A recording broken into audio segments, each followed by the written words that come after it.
Salah satu bagian tubuh yang cukup penting adalah kuku. Kuku berfungsi untuk melindungi ujung jari, di mana banyak terdapat syaraf penting di sekitarnya. Dalam 1 minggu, kuku tangan tumbuh sekitar 1,5 mm, lebih cepat dibandingkan dengan kuku kaki. Namun meski begitu, kuku kaki tentu tetap harus diperhatikan dengan baik. Jika dibiarkan tumbuh dan tak dipotong dengan rutin, bisa menyebabkan cantengan. Ya, cantengan sepertinya banyak dialami banyak orang, terutama bagi yang biasa menggunakan sepatu dan jarang memperhatikan kebersihan kaki. Cantengan biasanya terjadi pada jempol kaki dan bisa terjadi pada keduanya. Jempol kaki biasanya terasa sakit, terlihat bengkak dan kemerahan, hingga menimbulkan rasa tidak nyaman. Penyakit ini bisa disembuhkan, namun bisa kambuh kapan saja dan berbahaya bila tak ditangani dengan cepat, terutama bagi seorang penderita diabetes.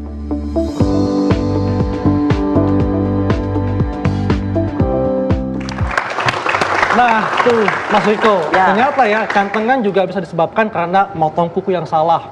Betul. Atau kejedot. Katanya suka kejedot ya? Saya kayaknya motong kuku deh, Mas. Jadi ada benturan juga ketika itu. Jadi mungkin kalau di kaki sebelah kiri, jempol sebelah kiri itu, kaki saya kan 5-5-nya jempol semua nih, Mas. Jempol semua. Iya gitu. Saya potong yang pojok dalam itu, mungkin apakah nggak tuntas gitu, nggak bersih, sehingga pas tumbuh itu tajam gitu, menusuk ke dagingnya. Jadi kukunya masuk ke kulit tumbuhnya iya, ya? terus lama-lama kok kayak bengkak gitu ya. Akhirnya mesti ada dokter deh. Akhirnya diperban juga, diobatin sembuh. Gitu. Oke, ngomong-ngomong soal cantengan, kita sudah kedatangan Dr. Fitra Hergiana, spesialis kulit dan kelamin. Siang dok. Dok, ini kita lagi ngomongin cantengan dok. Dan ini kulit, kulit dari kelamin. Kulit dari kelamin ya. Saya deg-degan ya. Tamunya saya ya. Dok, ini Mas Riko suka mengalami cantengan. Iya. Dan cantengan ini kan karena kukunya tumbuhnya masuk ke kulit. Iya. Nah, sebetulnya apa saja nih dok penyebab cantengan ini? Trigger ya. Nah itu kalau cantengan itu kalau di kedokteran itu disebutnya paronychia tuh Mas Riko. Jadi itu kita dibagi dua, ada yang akut, ada yang kronis. Nah kalau yang akut itu biasanya karena infeksi. Nah kalau yang Mas Riko itu mungkin karena memang kronis, bisa juga karena memang trauma ya, biasa sih kayak gitu. Kalau trauma saya lebih di hati sih dok. Oh gitu ya? Iya. Kalau sama dokter saya langsung sembuh dong. Tambah gila saya dok. Oh gitu ya. Jadi pas udah potongnya salah, saya suka main bola gitu dong. Jadi mungkin apakah ada benturan yang lambat laun malah bengkak kok jadi kayak diinfeksi gitu. Pengen tahu nggak seperti apa bentuk kuku cantengan? Pengen tahu. Nah dok, ayo dok, langsung dok. Kita lihat ya. Nah ini kita lihat kuku normal dulu nih. Jadi ini tuh kita lihat ada dinding kukunya, dasar kuku, terus juga yang ujung ini akar kukunya. Nah kutikula ini kuku yang normal dok ya? Kuku yang normal, ini kuku yang normal. Oke. Nah, kalau ini juga sama ini dilihat dari atas, yang ini dilihat dari samping ininya. Oke. Ya. Kemudian, nah, yang mengalami cantengan itu kan, ini ya, akan bengkak di sekitar kukunya, dok ya. Iya. Ini biasanya cantengan ini yang akut, ini yang kronis ya. Ada 2 jenis dok ya? Ada 2 jenis. Kalau yang akut itu biasanya kurang dari 6 minggu, yang kronis itu lebih dari 6 minggu. Oke. Nah, yang biasanya akut itu kita lihat di sini tuh ada dia bengkak, merah, lalu ada nanahnya. Ya, di sekitar ininya. Lalu kalau yang kronis itu biasanya dia sudah lama ya tidak semerah yang akut. Jadi kalau akut ini ada nanah yang terperangkap dok, seperti itu ya, bengkak ya? Betul. Tapi kalau yang kronis ini kukunya udah jelek banget. Betul. Udah patah-patah ya, bisa patah ya. Ininya. Cabut gitu atau gimana, nanti lepas sendiri atau memang mesti operasi dok? Nah, kalau biasanya kalau yang akut, Mas Riko, itu biasa kita bisa pakai obat. Misal obat oles atau obat minum.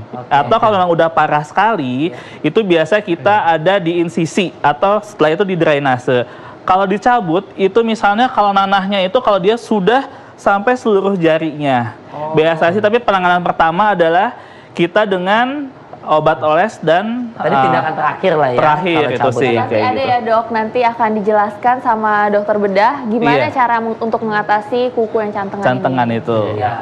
Nah, di sini udah ada apa nih Dokter Haikal? Ini ada baskom isi air ya, sama kasa. Tapi Dokter Sheila, sebelum kita bahas cara menangani cantengan, dok, mungkin dapat disampaikan lagi dok, sebetulnya cantengan ini kan sebab banyak ya, ada karena salah potong kuku, bisa juga karena infeksi, atau mungkin karena sering kontak dengan air cucian. Betul. Nah, ini apa saja dok? Tolong dijelaskan. Nah, jadi gini, biasanya itu paling sering itu pada ibu-ibu, jadi ibu rumah tangga. Misalnya dia mencuci pakaian atau dia mencuci piring, itu tuh biasanya kan kena zatnya iritatif ya. Jadi sehingga dia itu bisa menyebabkan cantengan juga lebih gampang. Karena Itu apa? karena kukunya lembab, jadi gimana? Betul, jadi gini, pada saat kukunya lembab, sehingga ada kutikulanya itu kan. Kutikula ini bagian putih ya? Bagian kuku putih sininya yang ya. Ujungnya itu ya? Ujungnya. Nah, sehingga sudah itu dia lembab, ada celah. Nah, pada saat itu celah itu dia bisa masuk bakteri.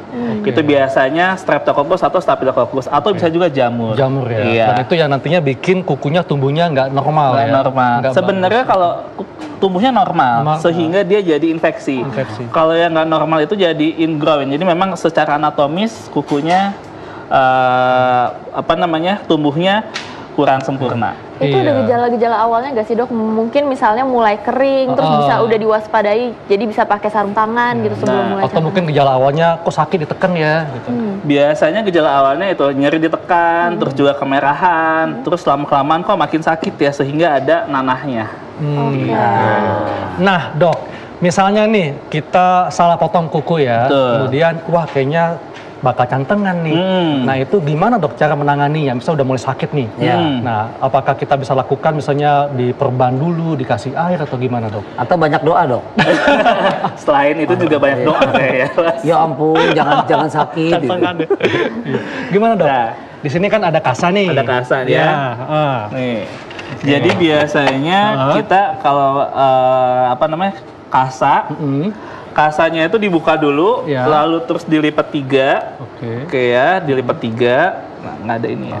Digunting ya. Digunting Ini ya. bukan kasa nyamuk dok ya? Bukan. Mungkin kasa buat Mas Riko kayaknya. Ini kasanya direndam dulu atau gimana? Kasanya direndam dulu, direndam. Oh ini baskom isi air. Lalu setelah itu air hangat ya? Air hangat atau air biasa juga boleh. Misalnya saya cantengan nih dok. Cantengan ya. Lalu udah gitu diperas, jadi itu lembab ya kasanya, dilipat di sini, oke ya. Terus di sini dikompres, biasanya 10 menit diulang 3 sampai 6 kali. Jadi bisanya pagi dan sore. Ini untuk penanganan pertama. Tindakan pertama dok. Tindakan pertama ya, diulang. Gunanya untuk mengurangi inflamasinya, jadi mengurangi merahnya, terus juga bisa kalau pusnya ini bisa ketarik juga gitu. Jadi untuk membersihkan juga. Tapi kalau juga setelah ini tidak sembuh juga, kita mending berobat ke dokter deh. Oh gitu. Jadi setelah itu baru dikasih salep, obat oles atau kalau perlu kita obat sistemik. Nah, tadi kan Mas Riko bilang cantengan karena salah potong kuku ya. Nah, dok, sebetulnya motong kuku yang benar itu seperti apa? Apalagi ada orang nih yang memang anatomi kukunya melengkung ke dalam. Melengkung ke dalam ya. Sebenarnya motong kuku itu jangan terlalu pendek. Jangan terlalu pendek, lalu setelah itu yang ujungnya itu dia harus datar, dan yang si dindingnya yang sampingnya ya harus kita potong. Nah, bagusnya langsung kita contohin. Penonton di sini ada yang kukunya bagus atau agak, nah ini nih. Ayo Mbak, silakan Mbak. Oke, ya. Nah, dok, silakan. Saya lagi motong kuku ini. Nah, dok, gimana nih dok cara Mas Riko pinjam dulu dong. Gimana nih dok cara memotong kuku yang tepat sehingga terhindar dari cantengan? Oke, coba Mbak lihat tangannya ya. Ya. Udah dok, abis megang jangan saya. Bisa aja modusnya. Kamu kukunya gimana? Kalau modus mending ke sebelah sini mas. Dua-duanya. Oke ya, ini biasanya kita gunting. Misalnya saya gunting ya Mbak ya. Oke ya. Saya gunting. Nih, misalnya ininya. Nah, ini datar ya. Jadi guntingnya pada bagian kutikula yang putih itu ya? Enggak, bagian yang ujungnya. Kalau kutikula kan sebelah sininya. Bagian dalam. Bagian di sininya. Nah, ininya. Nah, ini ya.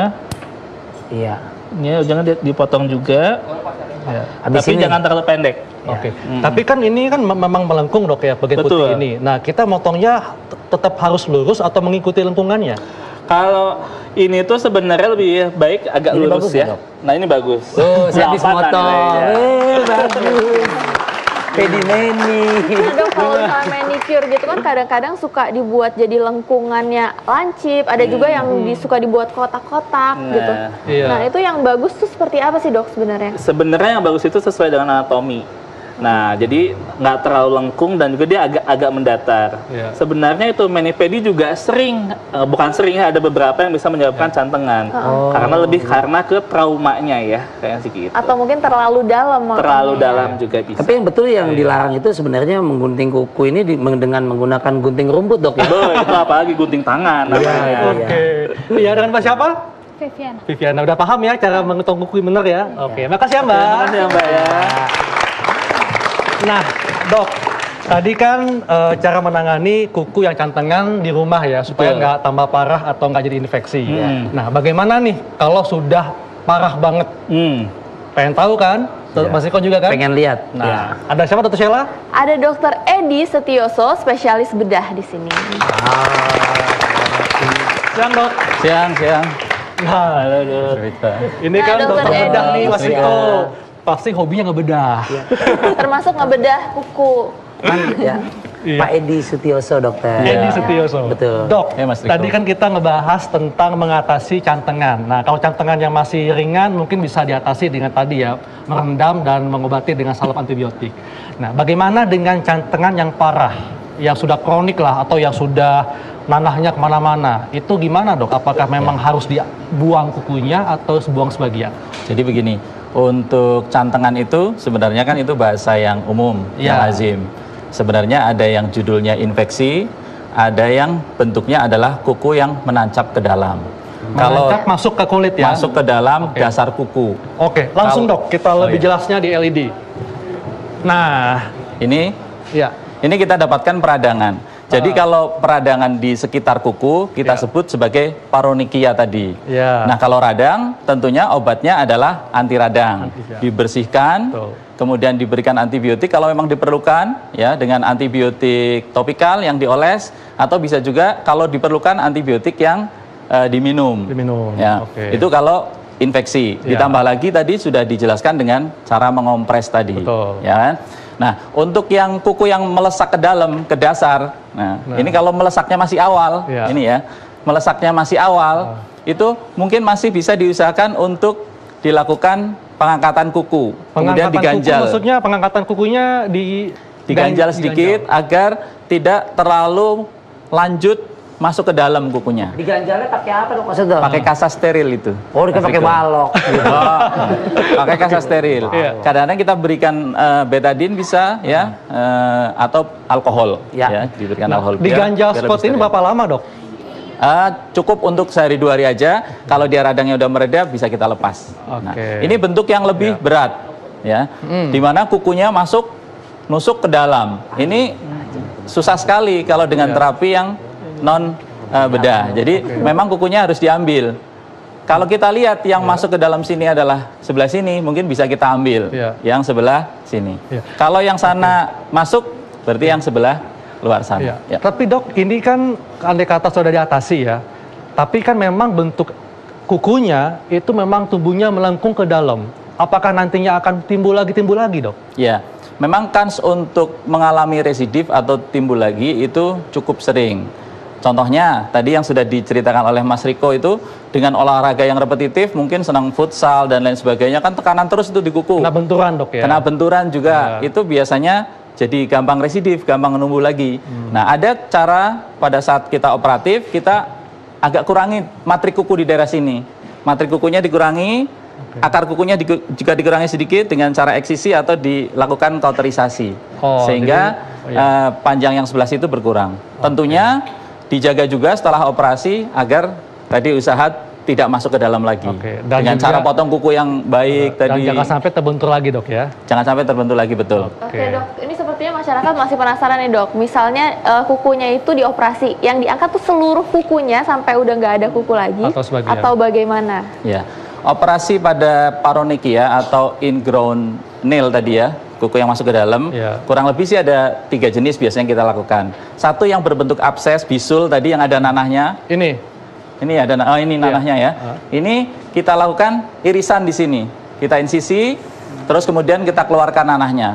Karena memang untuk abses, untuk bisul, obat yang nomor 1 adalah dikeluarkan nanahnya. Baru kemudian yang kedua adalah antibiotik dan lain sebagainya. Itu jenis operasi yang pertama yang kita lakukan. Kemudian yang kedua adalah pemotongan kuku sebagian.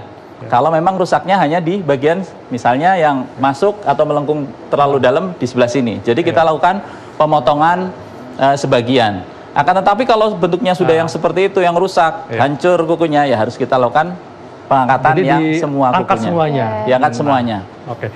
Kalau Mas Riko pernah merasakan yang mana nih Mas? Yang benanah seperti ini atau seperti ini nih? Saya nggak sampai, istilahnya stadiumnya mungkin masih stadium 1 banget gitu ya awal. Yang belum sampai benanah, tapi ujungnya memang pas tumbuh tuh agak menancap, Dok. Ke dalam, kemudian ya saya kurangi bentuknya di kompres itu. Ibu kasih ini, dikompres, kemudian pelan-pelan hilang. Dan saya juga nggak pakai sepatu yang modelnya ketutup dulu. Di kuku yang mana itu Mas Riko? Kuku sebelah kiri. Jempol kaki ya? Jempol kaki kiri. Untuk yang paronychia, yang infeksi, sama yang kuku yang masuk ke dalam, itu agak ada perbedaannya Mas Riko. Untuk yang infeksi biasanya jarang di jempol kaki justru. Yang paronychia itu biasanya di jari tangan karena mencuci, karena benturan tadi, karena mani-pedi dan sebagainya. Tapi kalau yang kuku yang melesak ke dalam, itu memang speknya biasanya paling sering terjadi di jempol. Jadi mungkin yang ingrown tadi. Iya, baik Dok, terima kasih. Ayo Dok, kita mulai lagi. Sekarang juga ada nih beberapa mitos dan fakta mengenai kuku yang cantengan seperti ini. Salah satunya adalah cantengan karena kurang higienis. Itu mitos atau fakta, Dok? Karena jorok ya itu. Betul. Betul ya. Bisa juga. Jadi bisa menyebabkan infeksi. Jadi sehingga pada saat kurang higienis, kurang bersih, infeksi, bakteri masuk atau jamur juga bisa jadi masuk. Jadi sangat penting untuk menjaga kebersihan kuku. Dengan sabun. Dan juga jangan suka menggigit kuku. Gitu. Apalagi kukunya orang lain. Nextnya adalah sepatu sempit menyebabkan cantengan. Itu mitos atau fakta, Dok? Udah sempit, lembab, bau lagi kan? Betul sekali. Itu memang kombinasi yang maut itu ya. Jadi sempit, olahraganya repetitif, kemudian lembab, kaos kakinya jarang dicuci. Nah itu mantap. Sepatunya sepatu curian lah gitu doang. Jadi ini fakta ya? Fakta. Oke. Ada lagi nih Dok, yang dipercayai oleh masyarakat. Salah satunya adalah manicure dan pedicure dapat sebabkan cantengan. Mungkin bagi wanita yang suka mani-pedi, nah hati-hati Dok ya, ternyata bisa bikin cantengan juga nih. Betul nggak? Betul nggak Dok? Betul. Pada bisa juga. Kasus ya. Ya beberapa kasus bisa jadi cantengan karena tadi itu misalnya dia karena gunting kukunya atau juga memang karena dia terlalu lama merendam sehingga pada saat itu ada celah bakteri bisa masuk ke situ sehingga jadi intinya sih ada luka di situ ya dengan mani-pedi itu, kemudian kuman masuk. Oke. Nah masyarakat perlu tahu nih Dok, ini penyakit menular atau enggak? Karena kan itu berarti kalau mani-pedi alat-alatnya digunakan alat yang sama untuk beberapa orang. Misalnya satu ada cantengan, terus setelah itu next diberikan alat yang sama kepada orang yang selanjutnya, itu bisa nular nggak? Biasanya sih bisa menular juga. Tapi memang itu jarang. Jadi memang kita memang harus menjaga kebersihannya itu. Jadi memang harus di tempat mani-pedi yang memang bersih, steril gitu. Kan biasanya kan direndam pakai air panas dulu ya. Air hangat kali ya. Kan air hangat ya. Supaya kumannya. Nah kalau saya biasanya misalnya dipakai Mbak, jangan-jangan penderita. Saya masuk mani-pedi. Sama petugasnya yang direndam air hangat, sayanya direndam air panas. Supaya nggak ketularan katanya. Bukan alat. Oke, next ada lagi nih. Cantengan dapat diobati dengan daun pacar dan gula merah. Dengan cara tradisional, bisa nggak Dok?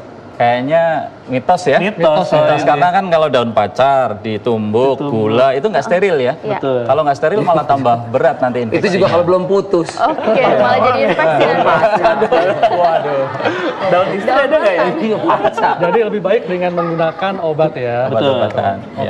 Nah, kemudian ada juga mitos mengatakan bahwa bawang merah ini ampuh untuk mengatasi cantengan. Nah malah ini benar-benar mitos. Mitos ya. Sebenarnya ini bisa menjadi iritasi atau bisa jadi eksim, eksim iritan sehingga bisa menyebabkan cantengan malah. Makin panas ya. Makin panas. Bawang merah tuh jahat, yang baik bawang putih.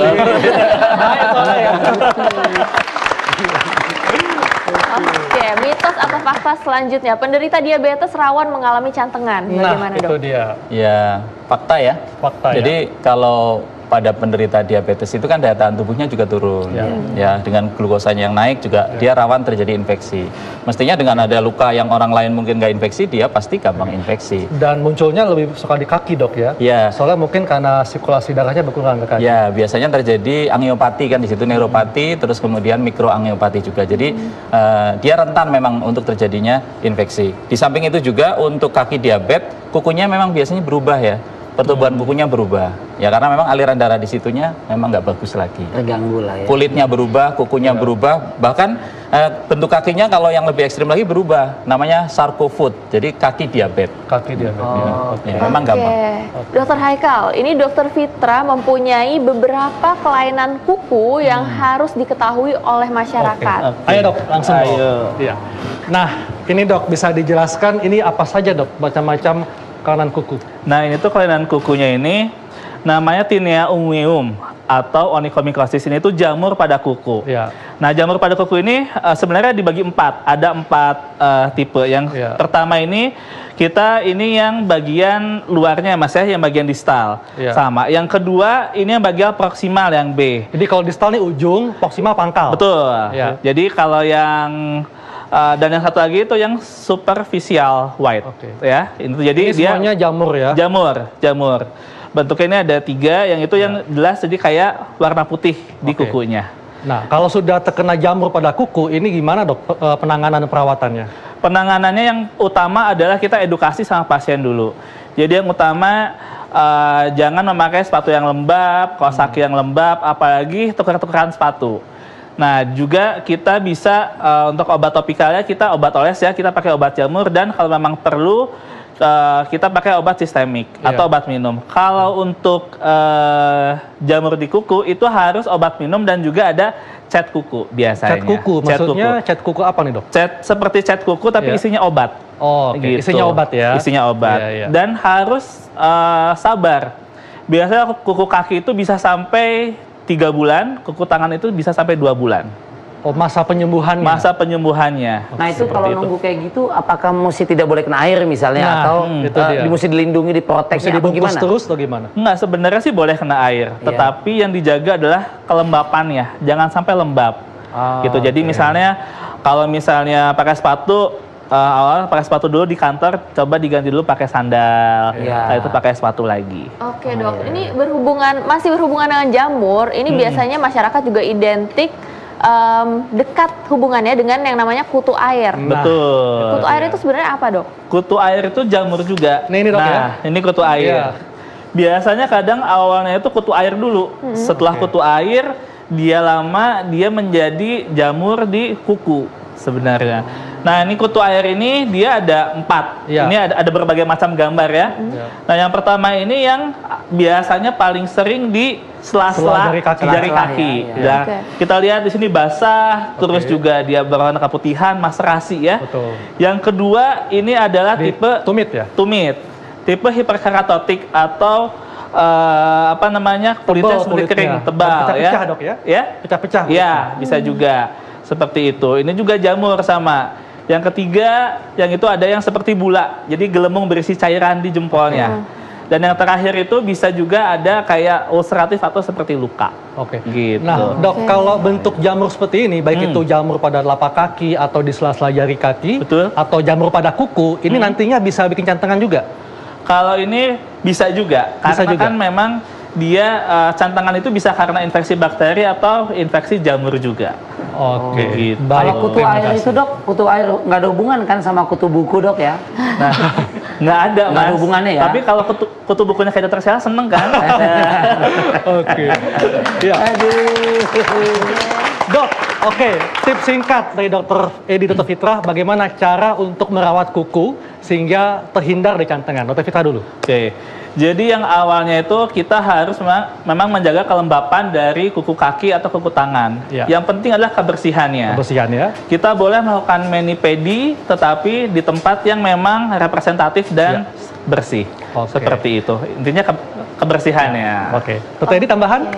Kalau dari saya, intinya kalau sudah kita coba dengan pengobatan sendiri, dikompres, tadi tidak berhasil, atau mungkin lama lebih dari 6 minggu, kita kategori kronis ya, mungkin ada tumpangan infeksi jamur juga, memang harus memeriksakan diri ke medis ya. Baik, terima kasih Dr. Fitra, Dr. Edi, dan thank you juga Mas Riko. Nah, Dr. Sheila, jadi ya penonton semua, intinya adalah penting untuk merawat kuku kita dan menjaga kebersihannya sehingga terhindar dari cantengan.